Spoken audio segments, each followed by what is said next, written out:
Bonjour à tous et à toutes. Dans cette vidéo, on va parler de batterie froide humide et comment on la dimensionne. Dans une vidéo précédente, on avait abordé les batteries froides sèches, donc il n'y avait pas de condensation euh, de la vapeur d'eau. Là, il va y avoir condensation de la vapeur d'eau.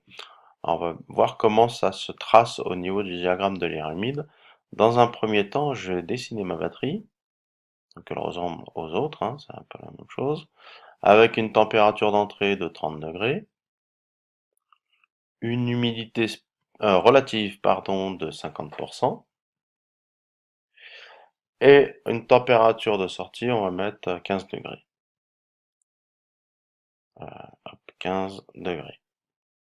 Alors, mon régime de température, ça va être 7, 12. Voilà. La différence, elle ressemble aux autres batteries, simplement la différence, c'est que je vais avoir la récupération des condensats. Voilà. Parce que l'air, la vapeur d'eau contenue dans cet air va condenser au contact de la paroi froide. Alors justement, cette paroi froide, on va définir la température de surface de la batterie comme étant la moyenne du départ-retour, comme d'habitude. 12 plus 7 divisé par 2, ça fait 9,5 degrés. Donc on va voir qu'en fait la température de rosée de ce point est bien supérieure à 9,5 degrés. Donc l'air, la vapeur d'eau contenue dans l'air va condenser euh, au contact de cette température. Ça veut dire au niveau de l'efficacité, d'habitude on prend température d'entrée, on a les 30 degrés, hein, on arrive avec 30 degrés, et d'habitude ben, on va au plus bas, c'est-à-dire 7 degrés. Là on pourra jamais l'atteindre, le 7 degrés, étant donné qu'on va condenser avant, ça va nous freiner. Donc ça va être la limite, ça va être la température de rosée de 9,5, la température de surface de la batterie. Ça sera notre maximum. Hein, le 7, on pourra jamais l'atteindre. On peut calculer directement l'efficacité de la batterie, donc là on est à 15 degrés, donc là on doit être par là, hein, 15 degrés, voilà. Donc l'efficacité, bah, c'est toujours pareil, le rapport des deux delta T. Donc là ça me fait 30 moins 15 divisé par 30 moins 9,5 égale, hop, tchouk. Alors donc ça fait 15 divisé par, donc ça va faire du 11, 10 et demi. Non, 20 et demi. Oh là là, 20,5. Donc ça fait du 73%. Donc déjà, on voit dans un premier temps que c'est pas du tout la même efficacité que la batterie humide sèche. On va voir pourquoi derrière. Alors maintenant, on va pouvoir tracer le diagramme de l'air humide. Alors comment il se trace le diagramme?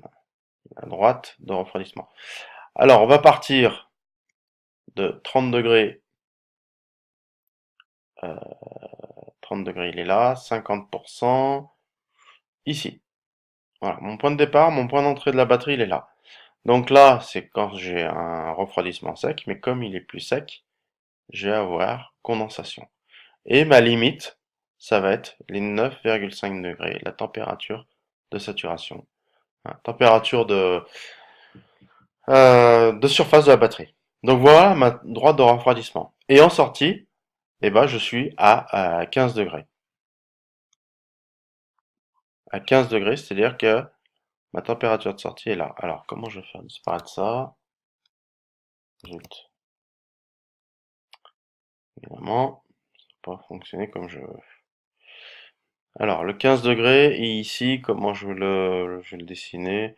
Je vais faire un gros rond. Voilà. Oups, pas évident. Pas évident. Mon 15 degrés, voilà. Mon point de fonctionnement, mon point de sortie sera ici. Voilà. Donc, alors je vais récupérer un petit peu les informations qui m'intéressent sur ces points. Déjà au niveau de la quantité d'eau. Au niveau de la quantité d'eau, j'ai une quantité d'eau en entrée de 13,2 grammes et en sortie j'ai 9 grammes. Donc ça, je vais déjà le noter. Hop, tac. Donc, en entrée, j'ai 13,2 grammes. Ça va nous servir par la suite. Et en sortie, j'ai 9 grammes. Je peux donner aussi l'humidité relative. Bah là, c'est 15 degrés. Tchouk, je suis à combien? Hop, bah là, je suis... c'est combien là? 85%, ouais. Je suis à 85% d'humidité relative. Hop, 85%, ça va pas nous servir. C'est juste pour information, voilà.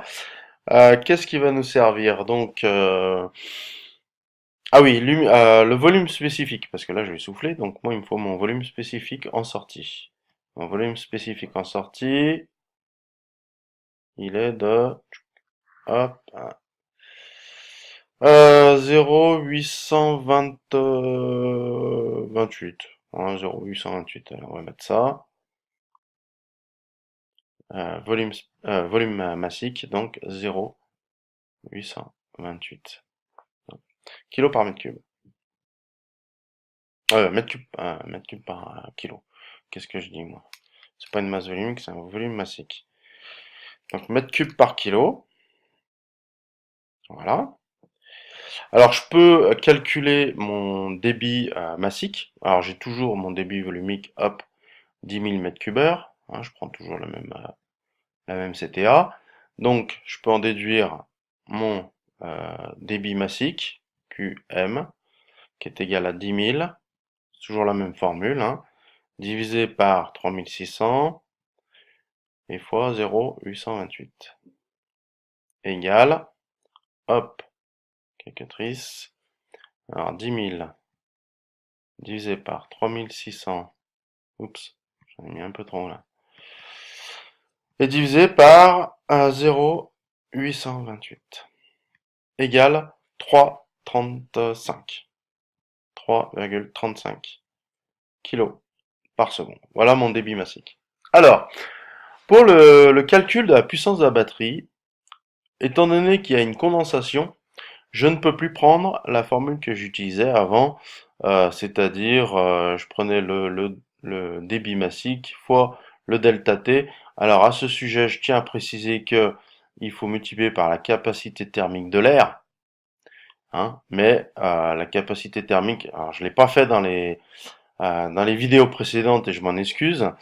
Je l'ai mis en commentaire en début de la vidéo, mais c'est égal à 1,002 kJ par kilo par Kelvin. Hein, donc c'est pour ça que j'en ai pas tenu compte.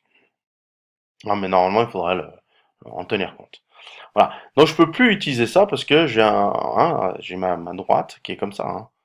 Donc nous, voilà, en fait, on a deux chaleurs. On a la chaleur sensible, ici, c'est ça là, la chaleur sensible, mais on a une chaleur latente, ici. Donc on va voir comment on peut faire. Alors il y a deux façons je vais effacer ça parce que ça va me gêner. Il y a deux façons de calculer la puissance. La première façon, c'est de prendre avec les enthalpies. Ça marche toujours. Donc je vais relever les enthalpies à l'entrée et à la sortie. Alors, enthalpie, hop, tchouk, je remonte. À mon entrée, je suis là, je suis à 64 kJ. Et en sortie, je suis à un peu moins de, je dois être à 37,8. Ouais, 37,8 et 64. Voilà. Donc, delta H, c'est 64 moins 37,8. Égale, alors, hop,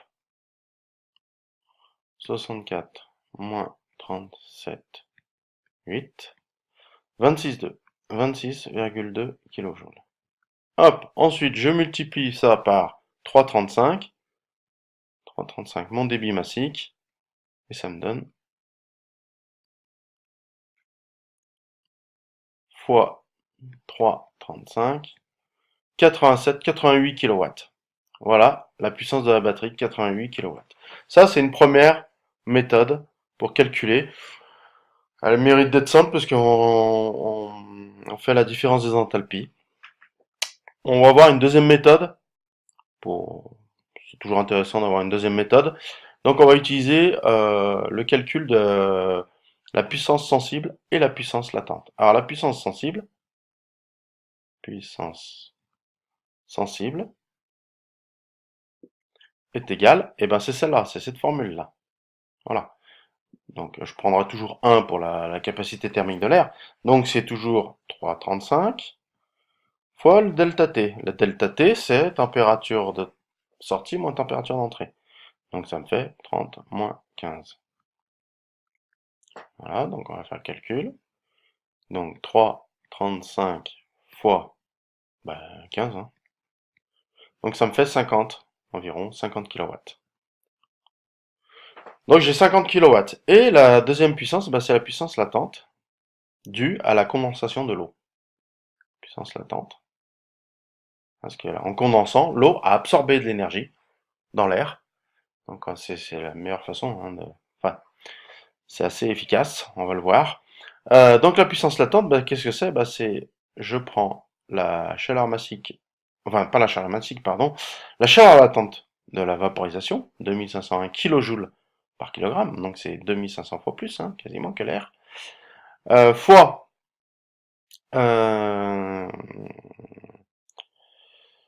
le delta R. Alors delta R, qu'est-ce que c'est? C'est la perte en eau, en fait. Hein.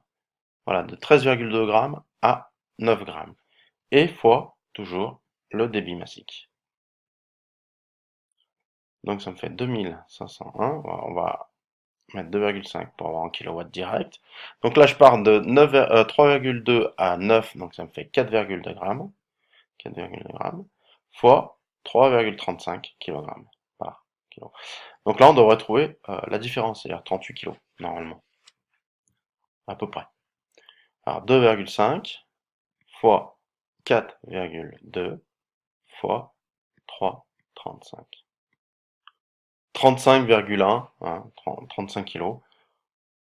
On ne tombe pas tout à fait sur 38 kg. Donc ça, c'est les approximations des lectures du diagramme. Voilà, c'est pour ça. Mais on voit que la puissance, avec les enthalpies, c'est la puissance sensible plus la puissance latente. Voilà. Donc on voit quand même que la 35 kg, c'est quand même pas négligeable en termes de puissance. Hein. C'est pour ça que les refroidissements par batterie froide humide, c'est aussi efficace. Hein. Souvenez-vous, on avait trouvé de l'ordre de 20%, je crois, je me souviens plus, pour la batterie froide sèche. Et dès qu'on humidifie pas, on perd beaucoup en puissance. Dernière chose qu'on peut calculer, c'est le débit d'eau là qui va passer là-dedans. Hein, donc le débit d'eau, quantité d'eau, et je perds 4,2 grammes par seconde, pas par seconde, 4,2 grammes par kilogramme d'air sec fois 3,35 égale 4,2 fois 3,35, 14 grammes par seconde, ce qui fait à l'heure fois 3600, ça me fait du 50 litres. 50 litres à l'heure. Voilà, donc c'est quand même pas mal, hein, 50 litres à l'heure. Donc là, c'est pour ça qu'il va faire attention, point de vigilance, hein, au dimensionnement des évacuations d'eau. Voilà, si vous avez des questions par rapport à cette vidéo, n'hésitez pas, sinon, bonne journée.